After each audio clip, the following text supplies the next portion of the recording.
क्या सुना नहीं आपने कि मैकेजाब हमारा वतन हो गया है? हाँ सुना है, और कैसे लिया ये भी सुना है। होशियार हो जाओ, हमला हुआ है। अहमद को जिसने मारा है,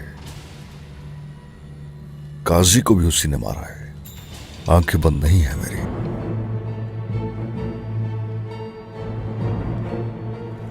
उन्होंने आपस में हमें लड़वाने के लिए शहजादे अहमद को बेदर्दी से कत्ल कर दिया, और अब तुम्हें यह फैसला करना है